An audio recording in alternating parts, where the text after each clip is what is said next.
Alright, everyone, I'm back. Sticking to the theme of a quick one, if you will, I'm going to try some live chess. I'm going to do a 5-5 blitz. I play this every now and then at the club.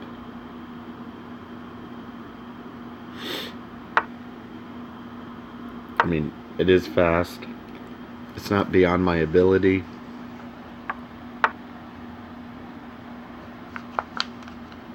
Alright, if he's trying what I think he's trying, he's wasting time.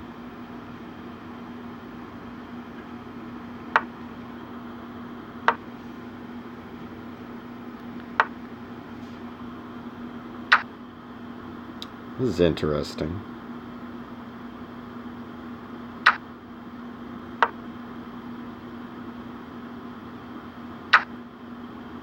Oh, okay. Alright.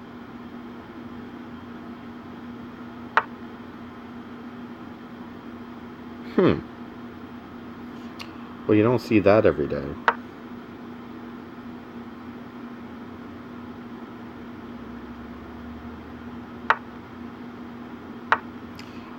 Nor do you see that.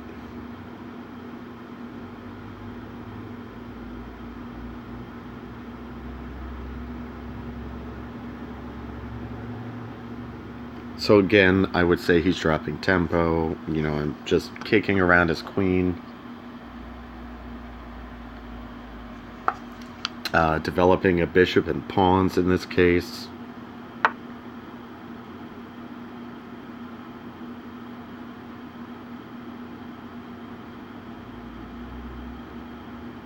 Alright, I have two options. Queen to d7 with the intention of knight takes e4. But I'm going to play g6 intending bishop g7 for, a fianchettoed bishop intending to, oh, okay, that's a good idea for him. Anyway, intending to castle.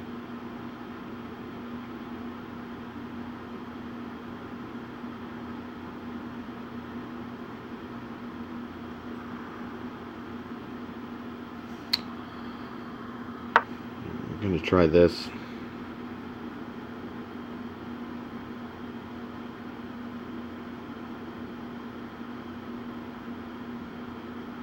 I can still play knight takes e4 if bishop takes d8.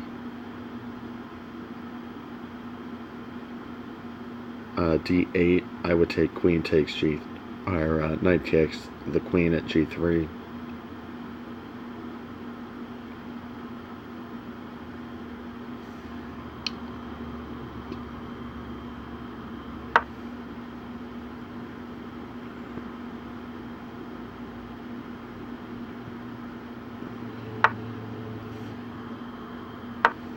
Okay, fianchettoed bishop intending to castle. Now I don't have to castle until he does, if I want to play it that way. Alright, strong diagonal. Of course we have to liberate the pawn at e5 to make it effective. Alright, he castled. I'll castle kingside.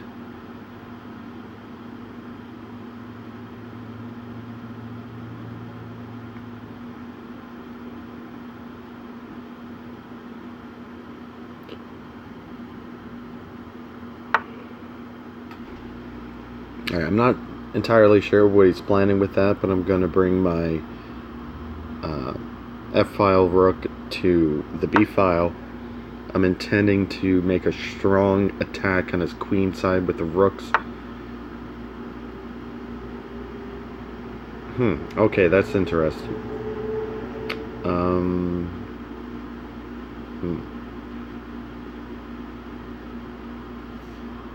Okay, he can win the pawn at g7. Bishop takes g7 check. Okay, he does that.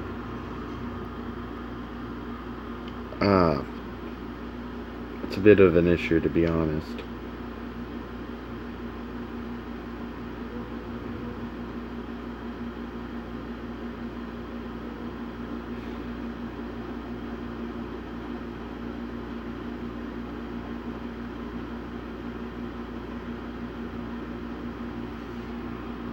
Alright, this is risky. Bishop takes g6. Could follow up.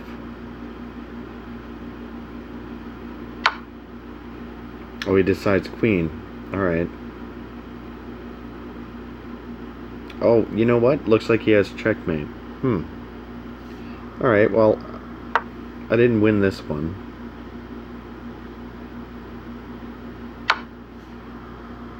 You know, now queen takes h6 checkmate. Alright. Not a big deal. Let's try another one. He certainly played well in that game. I'll give him credit.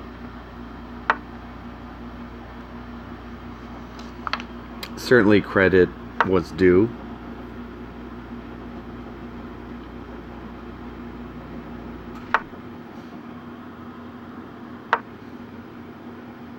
So I like that knight structure as opposed to knight c3. I don't know what he's doing with his pawns.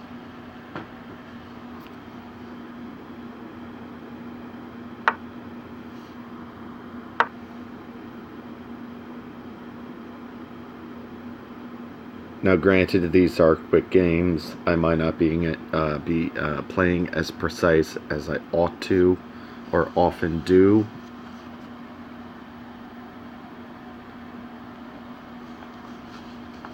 I have options here: bishop d3, queen c2. You know, here I'm going to play bishop d3. I want to prepare for a castle as soon as possible. Fianchettoed bishop. Bishop to b2 is a good idea. Right here I'm going to push the pawn. So now the confrontation is on the c-file. Alright, so that's okay. I take back with the pawn. Now he can take knight at f3. Bishop takes a knight at f3. You know, I'm inclined to capture back with my knight at d2.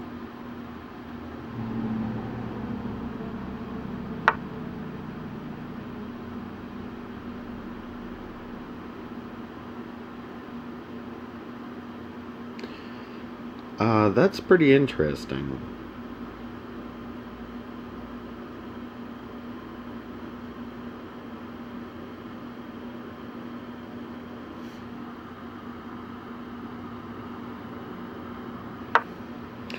This will create an isolated pawn on the c-file if he chooses to go about the exchange. However, the exchange does advance my knight to d4, supported by my bishop at b2, so taking with the queen is not advised.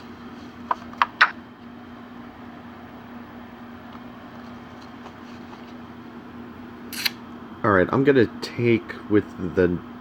No, taking with the knight's a bit of a mistake. It opens up an attack at g2 with his bishop on b7. Not only that, bishop takes d4 brings another defender on e5 pawn. This is a very interesting game.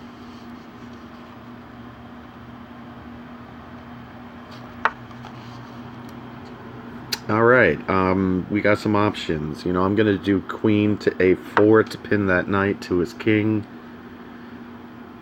Intending something like bishop to e4.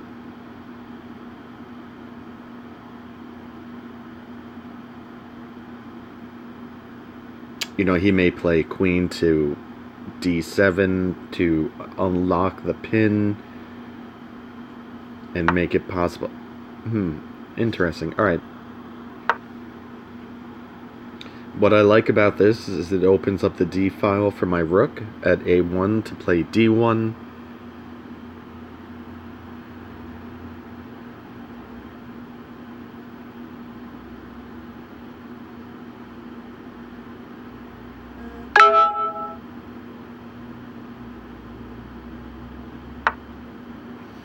Okay. I'm going to go ahead and jump in here.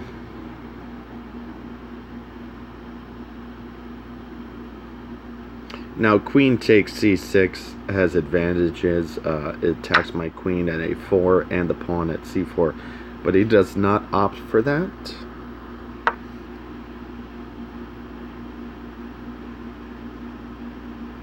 Now knight takes e5 is advisable because queen takes d7 can result in knight takes d7, so he would win a pawn.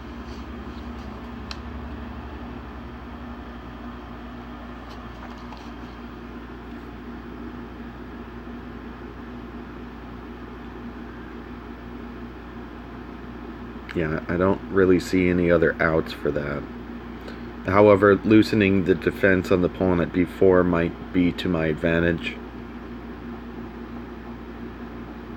Not to mention loosening the attack at e5. The pawn, of course, at e5. But as we were saying before, that's a good idea for him to take it now. Let's see what he does. He only has about 2.5 minutes left, so I'm comfortable on the clock. As I said, these are quick ones. Interesting.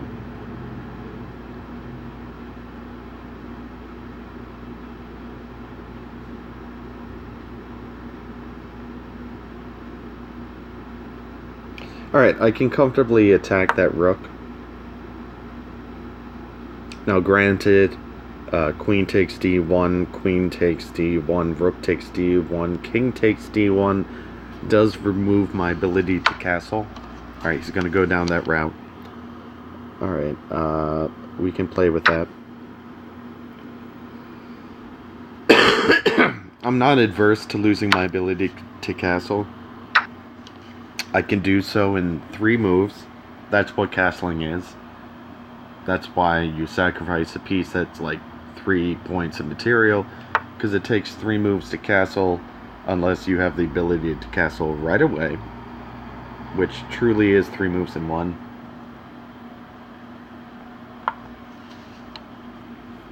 Alright, anticipating the fact that he's probably going to castle, I'm going to start that 3-move process.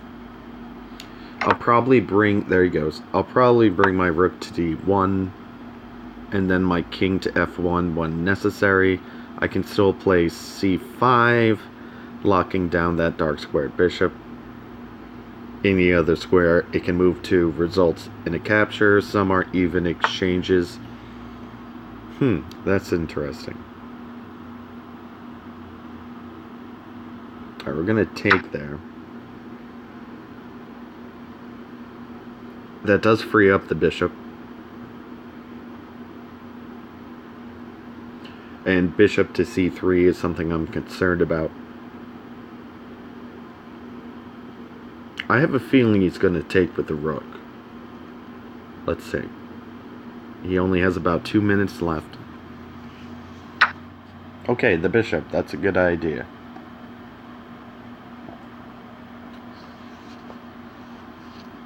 So we're going to support that advanced bishop.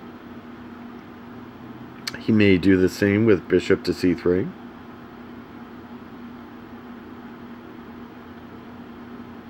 The only problem with pawn to c5 is it reduces my defense on the d4 square with that dark squared bishop.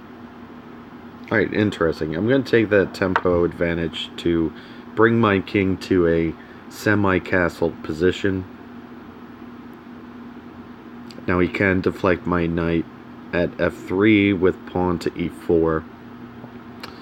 Bringing my knight to d4 is not advised, as it is attacked twice and only defended once.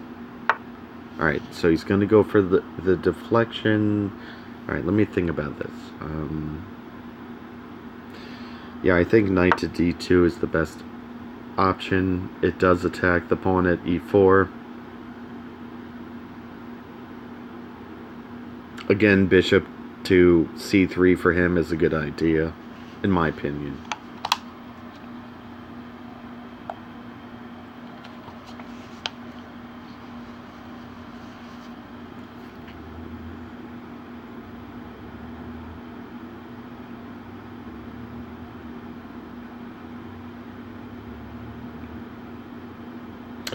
Then again, bishop to d4 is good. It opens up the f-file, presents a checking move. Oh, he's going to challenge. He's going to challenge the bishop. Huh.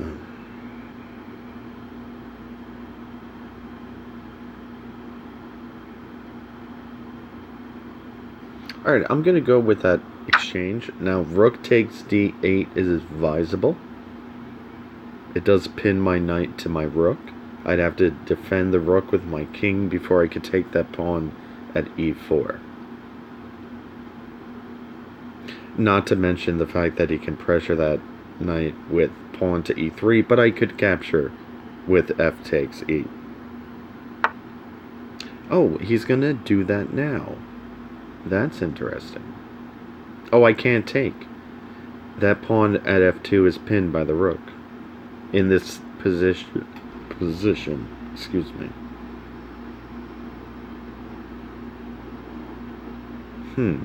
That does avail me some options.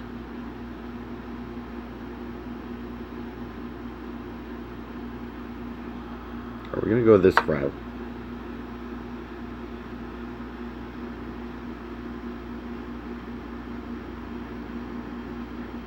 This looks like it's going to be a knight and pawn endgame. Granted my time advantage, I hope I can win. I would like to, considering I lost the previous game.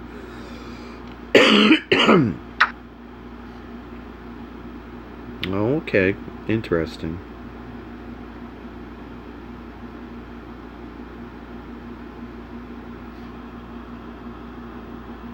Alright, we're going to rely on the defense of f2 with the knight for now.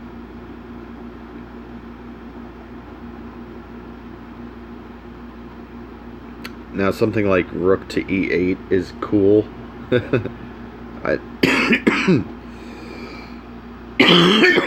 Though I probably... Oh, I went on top. You know, that is an opportunity for victory in timed games. Let's post this. I'll play one more.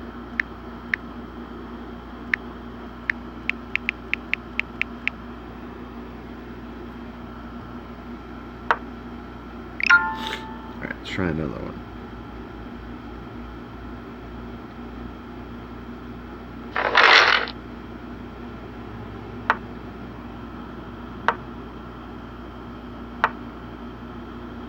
Alright, this guy knows the Sicilian. That's good. Alright, he knows what he's doing. Knight to c3. I'm going to play the knight off if he does that with pawn to a6. You should play that right away. What is he doing? Maybe he doesn't know the Sicilian. I would have played that by now, considering this is a timed game. Oh, he's only in 904. See, that's not... It's not an advisable move. Alright, we're going to deflect that knight. Now I'm going to sacrifice my knight. Knight takes pawn at e4. Because it opens up the diagonal for my queen to queen h4 check. If he plays something like g3 to interpose, I'll play queen takes e4 checking and winning the rook at h1. See what he does. Alright, he does that. Now his best response to this, if he deflects and interposes, okay, he does, with queen to e2 is ineffective because the e5 pawn is defended by pawn to d6. Now a bad idea is bishop to e2. Now I do have a threat of knight to c7 check, forking my king and rook at a8.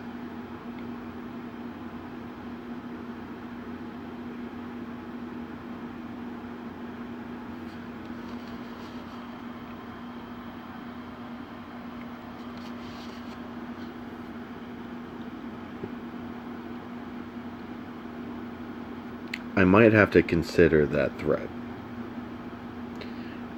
The interposition of bishop to e2 can be contended with taking the rook at h1. If he interposes with the queen, I might have to take the queen. He does. Alright.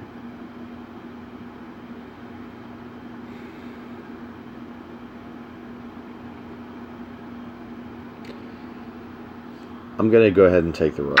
I know the fork is a threat, but I can deal with it. I'll show you how. King to d7, then bishop to h3.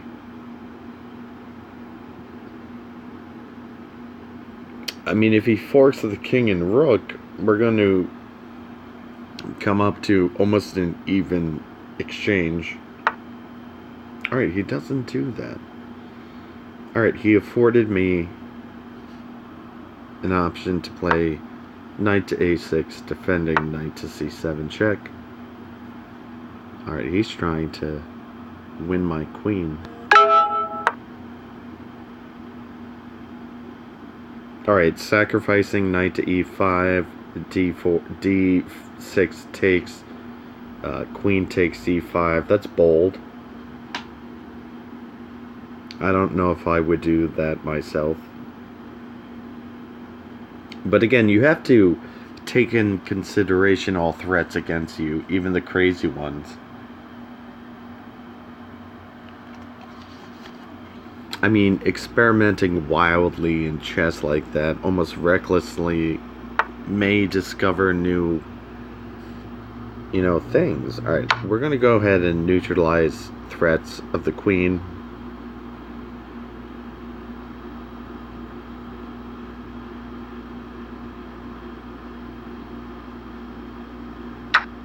Alright, this should be rather comfortable. Alright, bishop to e7 and castle thereafter. Alright. We're going to double up the defense just to be prudent.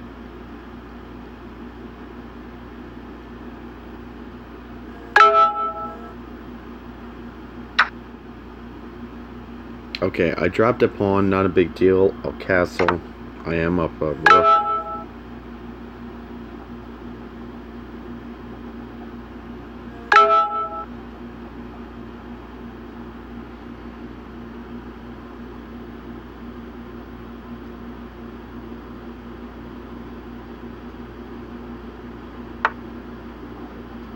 Alright, he's suffering violently on time. If I lose this, it's because I totally blunder at some point.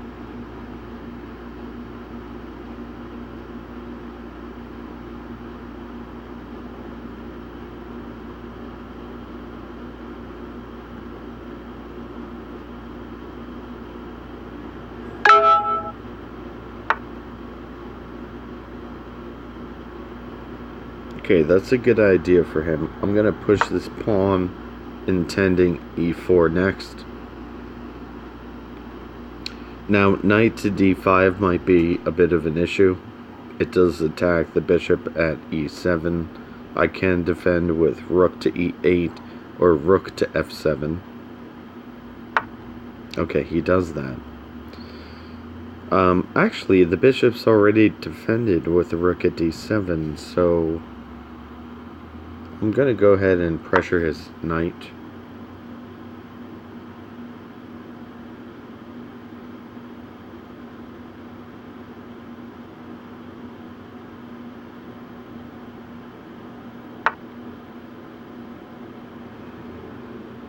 Okay, that's interesting.